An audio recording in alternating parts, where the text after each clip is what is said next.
اعوذ باللہ من الشیطان الرجیم، بسم اللہ الرحمن الرحیم۔ ڈبل اٹاک کی طرف سے اعظم بیگ اور افسر علی خان کا سلام قبول کیجیے۔ آج ہمارے درمیان موجود ہیں سینیٹر نہال ہاشمی صاحب، اور ان سے ذرا مزے کی گفتگو ہوگی۔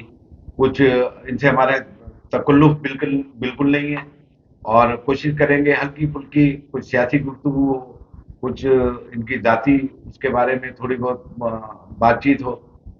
تو نیال بھائی السلام علیکم۔ وعلیکم السلام۔ کیا حال ہے سر؟ الحمدللہ ٹھیک ٹھاک ہے جی جی۔ نیال بھائی یہ بتائیے کہ 5 سال ہو گئے توہین عدالت کے کیس کو۔ آج وہی توہین عدالت کا کیس مغلا تنظیمیں ہوں، بار کونسل ہو، یا صحافی ہوں جو کورٹ کو کور کرتے ہیں، ہر زبان پہ آپ ہی کا کیس چل رہا ہے۔ بلکہ اس کو آپ یہ سمجھیے کہ کورٹ کے اوپر ایک مندر کا وہ جو گھنٹہ ہوتا ہے، اس طریقے سے ہر کوئی آ کے اسی گھنٹے کو کھڑکا رہا ہے، جیسے اوپر ایک ہیڈنگ لکھی ہوئی ہوتی ہے نا، نہال ہاشمی کی سزا۔ ہاں، نہال ہاشمی کی سزا والا جو گھنٹہ ہے وہ، اور میرا خیال یہ ہے کہ یہ اگلے 100 سال تک یہ گھنٹہ کھڑکایا جاتا رہے گا۔ بالکل جسٹس منیر کے اس فیصلے کے بعد، ٹھیک ہے، یہ اب گھنٹہ جو شروع ہوا ہے یہ اس سے بھی ہیوی گھنٹہ ہے۔ کیا کہیں گے نیال بھائی؟ بسم اللہ الرحمن الرحیم۔ سب سے پہلے تو میں آپ کو اور آپ کے اس پروگرام کو سمجھتا ہوں بہت اچھا پروگرام ہے آپ کا، میں بھی دیکھتا ہوں، اور میرے خیال سے کافی لوگ دیکھتے ہیں۔ بہت سنجیدہ اور بڑے پرمقصد پروگرام ہے آپ کا، تو میں آپ دونوں کو اس میں، افسر خان صاحب کو اور اعظم بیگ صاحب، آپ کو مبارکباد دیتا ہوں۔ ایک بڑی اچھا اچیومنٹ اور کاوش ہے جس میں آپ مسائل تو بیان کرتے ہیں، مسائل کا حل بھی بتا دیتے ہیں، کوشش کرتے ہیں آپ کے اس کے حل کیا ہونا چاہیے۔ تو میں اسی طرح سے آپ کو عرض کرنا چاہوں، پاکستان کی چھوٹی سی انتقامی ہسٹری پہ ایک منٹ میں بتاؤں۔ پاکستان کی انتقامی ہسٹری میں ضیاء الحق صاحب کے بعد جو 58(2)B کو انٹروڈیوس کرایا گیا سیاسی انتقامی، اس میں 58(2)B کو ایز اے ٹول کے طور پہ استعمال کیا گیا کسی بھی سیاستدان کو ہٹانے کے لیے، کسی گورنمنٹ کو گرانے کے لیے۔ اور پھر جب وہ اس کو 18 امینڈمنٹ کے طور پہ ختم کر دیا گیا، تو پھر جو پاکستان میں طاقتور طبقے نوکر، جو طاقتور نوکر ہیں، انہوں نے ایک کوشش یہ کی کہ ایک اور کوئی ایسا ٹول استعمال کیا جائے جس سے پھر سیاستدانوں کو انفرادی طور پہ ضرر پہنچایا جائے، نقصان پہنچایا جائے۔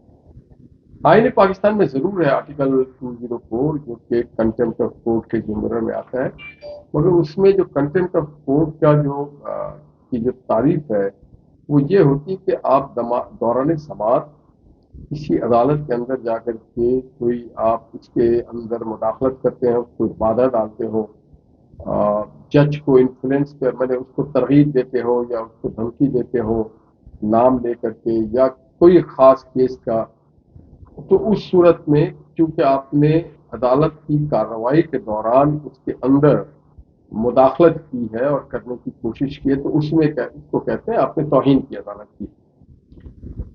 اس کیس کو، اس سیکشن کو ہمارے طاقتور ملازمین نے ٹول کے طور پہ لے لیا، اور میاں محمد نواز شریف سے پہلے جناب یوسف رضا گیلانی صاحب کو انہوں نے اس میں ہدف کا نشانہ بنایا اور انہیں پاکستان کے جمہور کے اوپر ایک حملہ کیا۔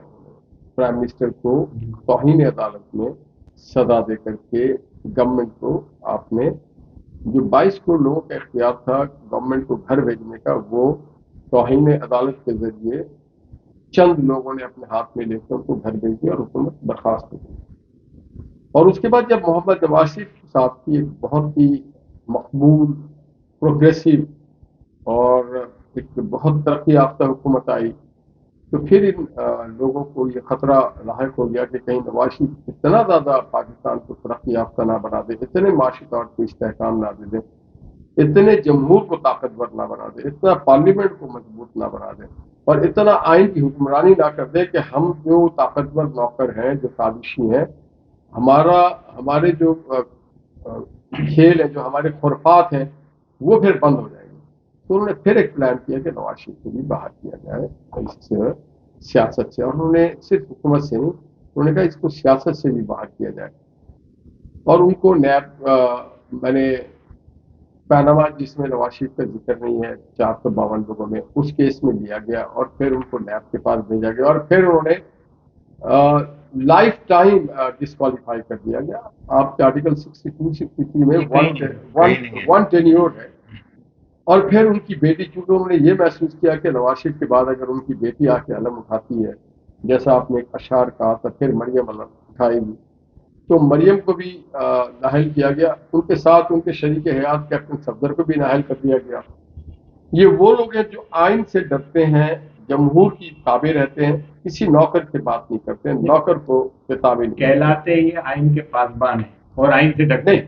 جو مریم اور یہ جو لوگ رول آف لا پہ بلیو کرتے ہیں, ہم ان کی بات کریں کہ وہ ہر کسی کو کہتے ہیں کہ ہم بھی ایک دائرے میں رہیں جو وزیر اعظم ہے, اور ہر کوئی اپنے اپنے دائرے میں رہے.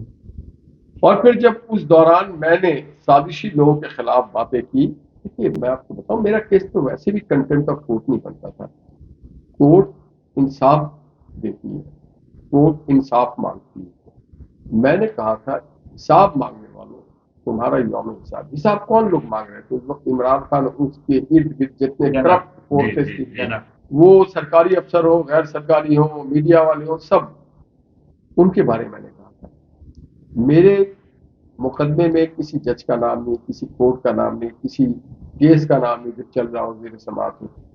تو انہوں نے مجھے سزا دے کر کے نواز شریف صاحب کو ایک پیغام دیا تھا کہ ہم یہ کچھ کر سکتے ہیں سازش کے ذریعے. اور میں نے پوری تقریر کسی میڈیا نے نہیں, اس میں نے کہا تھا کہ ہر جگہ جو سازشی لوگ بیٹھے ہیں, اور پھر آپ نے دیکھا کہ وہی سازشی کردار آج آ گئے. اس میں آپ عظمت سعید شیخ کا نام لے لیں, اس میں آپ آصف سعید کھوسا کا نام لے لیں, جس نے کہا عمران خان کو کہ آپ روڈ پہ مظاہرے کیوں کر رہے ہیں, آپ ہمارے پاس آئے, ہم آپ کا مسئلہ حل کرتے ہیں. کچھ سٹنگ جیل بھی بیٹھے, اور آپ اسی دیکھیں دنیا میں کہیں پہ جج کسی کو چور اور ڈاکو بھی نہیں کہتا جب تک اس کا فیصلہ نہ ہو جائے. عظمت سعید شیخ نے, جب میں پہلی بار ان کے عدالت میں سپریم کورٹ گیا نوٹس کے بعد, تو انہوں نے کہا اٹارنی جنرل کو کہ the man next to you is a Sicilian mafia, member of Sicilian mafia. G member Sicilian mafia. میں وہ گورنمنٹ سیسیلین مافیا کا, انہوں نے یہ اختیار کس نے دیا تھا عظمت سے؟ تو یہ وہ کردار ہے سازش کے. آج بھی ایک دو بیٹھے ہوئے ہیں جن کا میں نام نہیں لینا چاہتا ہوں, مگر پھر میں ان کا نام لینا چاہ رہا ہوں جن لوگوں نے نواز شریف صاحب کو بنایا اس کا ہدف. اور پھر ثاقب نثار صاحب کے اب بھی ایک دو لوگ ہیں. ثاقب نثار صاحب تو صحیح میں لیڈ کر رہے تھے, آصف سعید کھوسا تھے, عظمت سعید شیخ تھے. ایک سیکنڈ کے لیے جو میرے ذہن تھے آپ نے بیچ میں دھوکہ مارا. ہاں, تو پھر اس کے بعد جو باضمیر لوگ تھے پارلیمنٹ کے اندر یا پارلیمنٹ کے باہر, انہوں نے کہا یہ ناانصافی. ان میں سے ایک طلال چودھری نے بھی کہا, اور اس نے کیا غلط کہا کہ پی سی او ججز, جب کوئی پی سی او پہ حلف اٹھا لیتا ہے فرد واحد کے آئین پہ, تو پھر وہ ججز کہاں رہتا ہے. اور ہم جیل بھی گئے, تحریک بھی چلائی, آزاد عدلیہ بھی, اور پھر دانیال چودھری کو آپ نے سزا دی. تو ہم لوگوں کا کیس تو توہین عدالت میں آتا نہیں تھا. تو میں یہ آپ کی ہسٹری ایک سوال آپ کی گفتگو سے میرے ذہن میں آیا, کیا عدالت ایک بلڈنگ کا نام ہے یا ایک سسٹم کا نام؟ عدالت ایک طریقہ کار ہے, عدالت اس پروسیڈنگ کا نام ہے جناب. اس عدالت آپ چاہیں اس کمرے میں لگا سکتے ہیں جی, عدالت چاہے تو آپ روڈ پہ لگا سکتے ہیں, عدالت چاہے تو آپ میدان, جہاں پہ آئین اور قانون کے تحت کسی معاملے کا فیصلہ کیا جاتا اس کو عدالت کہتے ہیں. اب ایک تو عوام کی عدالت ہوتی ہے جو وقتاً فوقتاً ثابت کرتی ہے, جسٹس منیر سے لے کے آج یہ آصف کھوسا اور یہ ثاقب نثار تک جو نام آ رہے ہیں, اب وہ کس نام سے پکارے جا رہے ہیں یہ تو دنیا جانتی ہے. میں آپ سے ایک سوال یہ کر رہا ہوں کہ کیا عدالت سے توہین عدالت سویلین کرتا ہے؟ کیا جج توہین عدالت نہیں کرتا؟ کیا ابھی موجودہ چیف جسٹس نے جو کیس عدالت میں چل رہا تھا اس پہ بھرے مجمع میں گفتگو کی توہین عدالت نہیں کی؟ کیا 2 ججوں نے اس کو اس بارے میں خط نہیں لکھا؟ کیا ایسا نہیں ہے کہ عدالت یہ سمجھتی ہے کہ جو ہم کہتے ہیں وہ صحیح ہے، جبکہ ہونا یہ چاہیے جو آئین اور قانون کہتا ہے وہ صحیح ہے؟ میں یہ سمجھتا ہوں جو ریمارکس دیے گئے اٹارنی جنرل، لا منسٹر اور گورنمنٹ اور سپریم کورٹ بار کے عہدیداروں کے حوالے سے، وہ ریمارکس توہین ہے، اور وہ توہین ہے ان عہدوں اور جو بار کے نمائندگی ذمہ دار کرتے ہے۔ ہیں، جو اٹارنی کے ذمہ دار ہیں، جو وزارت قانون کے، تو پھر صرف ان کی توہین نہیں، ہم تمام وکلا کی توہین کی گئی ہے جن کی وہ نمائندگی کرتے ہیں، اور میں سمجھتا ہوں کہ یہ توہین ہے اور اس کو نہیں ہونا چاہیے۔ میرا اس سے ریلیٹڈ ایک سوال اور ہے، اس سے متعلق، کہ کیا ایسا وقت آتا نہیں دکھ رہا کہ عدالتوں کی بے توقیری اتنی ہو جائے، یہ کوئی ایک سسٹم کے تحت تو نہیں کیا جا رہا کہ عدالتوں کے معاملات کو اس نہج پہ پہنچا دیا جائے کہ عوام الناس اس پہ اعتبار ہی کرنا چھوڑ دیں؟ دیکھیے، یہ تو سلسلہ بہت پرانا ہے۔ جب ماشاء اللہ لگے یہاں پہ ملٹری کورٹس بنے، ملٹری کورٹس نے آپ کی عدالتوں کی بے توقیری کی، ان کی توہین کی۔ انہوں نے جب دیکھی کسی ملک میں اگر ایک عدالت ہے تو پھر دوسرے عدالت کی ضرورت نہیں۔ ہر طالع اعظمہ نے اپنا کوڈ بنا لیا، اپنی آئین بنا لی، اور 4 بار مسلسل پاکستان کے چھوٹے سے لے کے سپریم کورٹ کے، میں نے جوڈیشل میجسٹریٹ سے لے کے سپریم کورٹ تک کی جو عدالت ہے اور جو آئین ہے، اس کی بہت بے توقیری کی گئی اور بہت توہین کی۔ اس معاملے میں تو سٹیزن نے کبھی کچھ ایسا نہیں کیا جو آمریت کے دور میں باوجود میں یہی بات میں کہنا ہوں۔ انجینئر میں ایک بات بتائیے، اس وقت حکومت ہے پی ڈی ایم کی اور وزیر اعظم ہے پانی، بجلی، گیس، اجناس، مطلب ہر چیز مہنگائی کی طرف ہے، 40% کی وہ بتائی جا رہی ہے۔ آگے الیکشن سال بعد آتا ہے، 6 مہینے بعد آتا ہے یا 2 سال بعد آتا ہے۔ ڈالر آپ کو پتا ہے کہ کہاں ہے، معیشت نہیں سمجھ رہی، اللہ کرے سمجھ لے۔ آیا اگر الیکشن ہوتا ہے مسلم لیگ نون یہ بوجھ اٹھا کے الیکشن میں جا سکے؟ اصولی طور پہ تو انہی کو کہنا چاہیے کہ آپ یہ بوجھ اٹھائیں جو آج مزے اٹھا رہے ہیں، مزے کے بوجھ اٹھا رہے ہیں، کہ آپ جائیں جا کے۔ مگر مجھے یقین ہے کہ ان کے ساتھ لوگ اتفاق نہیں کریں گے۔ ایک امید ہے مجھے اور ایک یقین ہے، وہ ہے محمد نواز شریف کا، کہ انہوں نے 2008 میں بھی اور 96 میں بھی جب اسی طرح کے بدتر حالات تھے تو وہ اقتدار میں آئے، اور ایک اچھا عظیم سوچ اور منصوبے کے ساتھ جس کے پر عمل پیرا بھی، اور آج اس کی شکل آپ کو نظر آتی ہے۔ پاکستان میں یلو کارڈ ہو یا گرین بسز ہو یا میٹرو ہو یا موٹر ویز ہو یا ایئرپورٹس ہو یا لیپ ٹاپ یا بجلی گھر ہو، تو یہ ایک یقین ہے مجھے۔ اور پھر ایک ایسی لیڈرشپ مریم نواز کی کہ جس کے الفاظ خود اس کی گواہی دیتے ہیں کہ جو کہتی ہے ٹھیک کہتی ہے، سچ کہتی ہے۔ تو میں سمجھتا ہوں کہ لوگوں کو بھی یہ امید اور یقین ہے کہ اگلی حکومت جو ہے وہ نون لیگ کی ہوگی، وزیر اعظم نواز شریف صاحب ہوں گے، اور مریم نواز اس ڈرائیونگ سیٹ پہ ہوگی جو عوامی مسائل کو حل کرنے کے لیے اس کو لے کے آگے جائیں۔ یہ آپ کی بات دو رائے نہیں ہے کہ اگر موجودہ پاکستان کی سیاست کو اگر ایک طرف رکھ دیں آپ اور نواز شریف صاحب کو ایک طرف رکھ دیں، تو نواز شریف کی کریڈٹ میں ہے کہ ان کا انٹرنیشنل پوسچر بھی بہت اچھا ہے اور اپنے تاریخ ان کا بہت اچھا ہے، ٹریک ریکارڈ۔ نیال بھائی، آپ کی سیاسی زندگی اور آپ کی ذاتی زندگی 30 سال سے ہمارے سامنے، ہمارا آپ کا کچھ تعلق بھی ایسا ہے۔ میں ایک سوال آپ سے پوچھتا ہوں کہ جیسے آپ کو توہین عدالت کے اندر سزا دی گئی، اور جبکہ آپ نے جیسے خود فرمایا کہ نہ کسی کا نام لیا تھا، نہ کوئی چینل پہ تھے، اور موجودہ ابھی ایک کیس چل رہا ہے جس میں نام لے کے باقاعدہ دھمکی دی گئی تو کیا آپ والے کیس کو اس کے لیے کوئی ایک وہ بنایا جائے گا، سمپل ایک بنیاد بنائی جائے گی؟ کیا اتنی ہمت ہے ان لوگوں میں کہ جنہوں نے پہلے بغیر کسی کے نام لیے ہوئے، بغیر کسی کا ذکر کیے ہوئے ایک بات ایک معمولی سی گیدرنگ میں کی تھی، اس پہ آپ کو 1 مہینے کی سزا، آپ کا لائسنس بھی شاید کینسل کیا تھا، مجھے یاد پڑتا ہے، یہ سب کچھ کیا، اور اب آنے والے وقتوں میں کیا یہ دکھتا ہے کہ پاکستان میں ویسے ہی انصاف ہوگا یا دوسرے اسٹینڈرڈ پہ ہوگا، دوسرا طریقہ معیار دوسرا ہوگا؟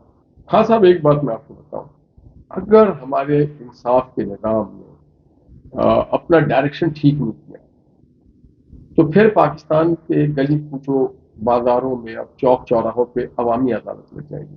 مجھے اس بات کا خطرہ مجھے ہے. بھی خطرہ ہے۔ اگر آپ یہ کہیں کہ میں ضمیر اور اپنے کانشیس اور اپنے اس کے تحت فیصلہ کرتا ہوں، آپ کو یہ حق نہیں۔ حاصل ہے. آپ فیصلے کریں اللہ سے ڈر کے، سب سے پہلے اللہ رب العزت سے ڈر کے، اور اس کے بعد جو آئین پاکستان کہتا ہے اس کے مطابق فیصلہ کریں.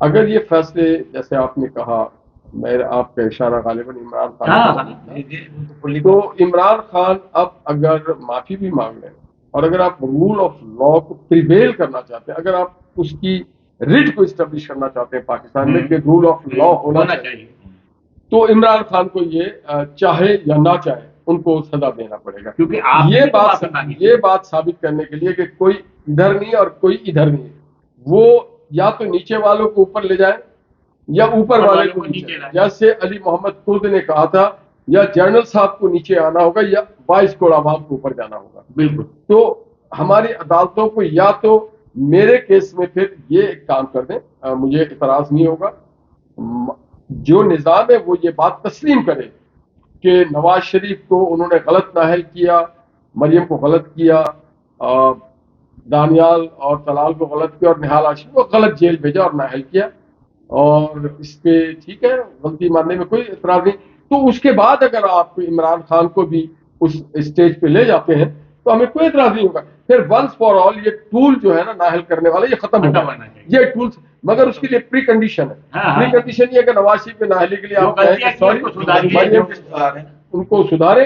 اس کے بعد آپ کہیں کہ آج سے عمران خان صاحب چونکہ ان کو ہم نے غلط کیا تھا تو آپ کو ہم غلط نہیں کرنا چاہتے، مگر اگر آپ اپنے اس پہ اڑے ہیں تو پھر رول آف لا کو اسٹیبلش کرنے کے لیے دوسرا راستہ یہ ہے کہ آپ عمران خان کو بھی وہی موقع اور وہی مراد اور وہی سزا نہیں، ان کے ساتھ بھی وہی انصاف کریں جو میرے ساتھ. اس سے متعلق ایک سوال اور چھوٹا سا ہے، آپ نے اپیل تو نہیں کی تھی نا اپنے فیصلے کے خلاف؟ جی میں نے اپیل کی تھی، وہ اپیل آج تک پینڈنگ ہے، وہ کبھی چلا نہیں. سماعت کے لیے میں یہ سمجھتا ہوں کہ اس میں کچھ اللہ کی بہتری تھی کہ معاملہ چھوڑ دیا گیا انصاف کے اوپر. یہ وقت آ گیا ثابت کیا، اگر آپ کی اپیل کا فیصلہ ہو جاتا بات کچھ اور ہوتی. یہ وقت آ گیا کہ ثابت کیا جائے کہ ہم انصاف، اگر غلطی ہوئی ہے تو اس کا بھی ازالہ کرنا ہے، اور ورنہ پھر ہم اس کو بھی برابر کرنا ہے. کیا آپ نہیں سمجھتے؟ اگر آپ سمجھتے ہیں کہ توہین عدالت کے سزا میں جیل بھیجنا ہے معافی کے بعد بھی، اگر آپ سمجھتے ہیں، اگر آئین یہ سمجھتا ہے کہ توہین عدالت کے مقدمے میں آپ ڈسکوالیفائی کرنا چاہتے ہیں تو پھر آپ اس کو جاری رکھیں اور آپ کہیں ہمارے ماضی کے سارے فیصلے ٹھیک تھے اور یہ فیصلے بھی اسی کے ساتھ ملا، ورنہ آپ کو ماضی کے فیصلے سے آپ کو وہ ریورٹ کرنا پڑے گا. ایز اے عوامی لیڈر مریم نواز شریف، ہم ان کی پوری جدوجہد کو دیکھتے ہیں. جب یہ سارا سلسلہ شروع ہوا ایک ٹائم ایسا آیا کہ پارٹی بالکل بند دریچے میں کھڑی تھی، کوئی نکلنے کو اور بات کرنے کو بھی تیار نہیں تھا. اس وقت پھر مریم نے علم اٹھایا اور ایک دلیری کا مظاہرہ کیا، عوام میں نکلی، عوام کو موبلائز کیا اور ڈور ٹو ڈور گئی، پورے پاکستان میں گئی تقریباً. پھر انہیں جیل بھی کر دی گئی. اب انہوں نے اتنا کچھ کر لیا ہے، کس جگہ دیکھتے ہیں آپ مریم نواز صاحبہ کی لیڈرشپ کو ایز اے لیڈر یا میاں نواز شریف صاحب کی وراثت کے طور پر ان کی جو سیاست ہے؟ دیکھیے، وراثت کی سیاست سے مریم اب بہت آگے نکل گئی ہے. وراثت کی سیاست وہ کریں جو بہت نااہل، نکمے اور نادان ہو، وہ کریں. مریم کے پاس اللہ نے خود ایک بہت صلاحیت دی ہے جی ایمان اور لوگوں کے اندر. میں نے she made for this, she made to be a leader. بعض لوگ وراثت کے چکر میں ہیں کہ یا ہے یا آئندہ بھی ہوں گے. وراثت والا کبھی آگے نہیں جاتا ہے. مریم نے لوگوں کے نفس، مریم آج لوگوں کی ترجمان بن گئی ہے. آپ اگر مریم کو یہ کہیں کہ وراثت کے میں، بالکل نہیں.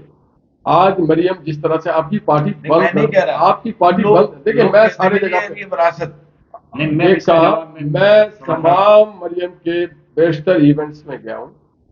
جب ہمارے M N As, M P As, ex ministers اور لیڈرز کوئی نہیں آتا تھا ان کے ساتھ، ان کے کارواں میں ہم ہوتے تھے. ہمیں یاد ہے وہ سب. کئی وقتوں میں ایک اور آپ کو زبردست بات بتاؤں، شاید آپ میں سے کوئی ہو. مریم اگر دن کے 1 بجے 2 بجے نکلتی ہیں رائیگنج سے اور وہ اپنا چکر جو ان کی ریلی ہے، جو جلسہ ہے، وہ ختم کر لیتی ہیں، تو اگلے دن صبح 3 بجے 4 بجے جا کے ہمیں کھانے پینے کو کچھ ملتا تھا، وہی بڑے مشکل سے. پاک پتن والا آپ کو یاد ہوگا. اور کہیں پہ ایک جگہ کوئی بات ہوئی، پھر وہ واپسی پہ کہیں کوئی موٹر وے پہ جا کے کوئی برگر اور کوئی بن ملتا تھا. وہ کہتی تھی اگر میرے عوام کھڑے ہوئے ہیں روڈ پہ میرے لیے، اگر میرے کارکن کھڑے ہوئے، میں کیسے کھانا کھاؤں، میں کیسے پانی پیوں. کوئی انتظام نہیں ہوتا تھا. کئی بار ایسا ہوا کہ ہم اگر دوسری گاڑی میں بیٹھے تو کسی جیسے وہ احسن لطیف صاحب تھی یا سائمہ فاروق، انہوں نے کہا کہ نیازی کچھ کھانے کو ہم نے ہے نہیں. ایک جگہ میں نے پیسہ دیا کسی کو پھل لے کے آ رہا، جتنے میں پھل آیا وہ گاڑی ہماری آگے چلی گئی. آپ کو بھی یاد ہو، میں کہ چلو جی انگوری لے آئے. ایک بات کا میری نظر میں مورسی سیاست میں بھی کوئی حل نہیں. ایک جملہ بار بار جب سے ایسا پاکستان میں شروع ہوا، جب پولیٹیکل لیڈر بوجھ کرنے لگے، اوپر جانے لگے، ان مارشلوں کے بعد ایک دو کے بعد جیسے، تو یہ کہا گیا کہ یہ موروثی سیاست ہو رہی ہے، موروثی سیاست ہو رہی ہے. پہلے یہ لفظ بے نظیر کے لیے استعمال کیا گیا کیونکہ بھٹو کی جانشین تھی اور انہوں نے پروف بھی کیا تھا. جیسے آج مریم پروف کر رہی ہے، بے نظیر نے بھی پروف کیا تھا کہ اپنے باپ کی لڑائی کیسے لڑی جاتی ہے. تو اگر کوئی لڑکا ڈاکٹر بنتا ہے تو بڑے فخر سے لوگ بتاتے ہیں اس کا باپ بھی ڈاکٹر تھا، اس کا دادا بھی ڈاکٹر تھا. کوئی لڑکا فوج کے اندر میجر بنتا ہے، کرنل بنتا ہے، تو بتاتے ہیں اس کے والد بھی فوج میں تھے، اس کے دادا بھی فوج میں تھے. تو ایک پولیٹیشین کا بیٹا جس ٹریننگ سے گزر رہا ہے یا بیٹی جس ٹریننگ سے گزر رہی ہے، اگر وہ اسی ٹریننگ پہ ثابت رہتے ہوئے کام کرتی ہے تو کائے کی موروثی سیاست ہے. میں اپنے گھر کی ایک بات بتاتا ہوں. میں وکیل تھا تو میرا بیٹا انجینئرنگ چھوڑ کے اس نے کہا میں بیرسٹر بنوں گا. یہ طریقے کار ہے. تو اس نے بیرسٹر بننے کے لیے 4 سال پڑھا ہے، اس نے محنت کیا. ٹھیک. اب رہ گیا موروثی سیاست.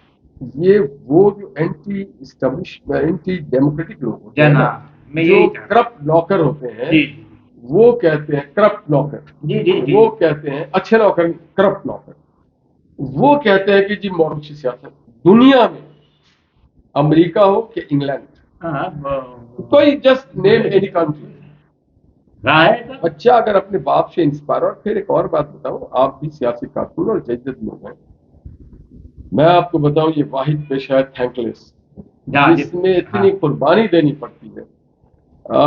کسی بھی پارٹی کا ہو، وہ مار بھی کھاتا ہے، جیل بھی جاتا ہے، گالیاں بھی سنتا ہے. ان کو میں سیاستدان نہیں مانتا ہوں جو گین منوں کے ساتھ اور ریگو اور ویگو کے ساتھ ہو.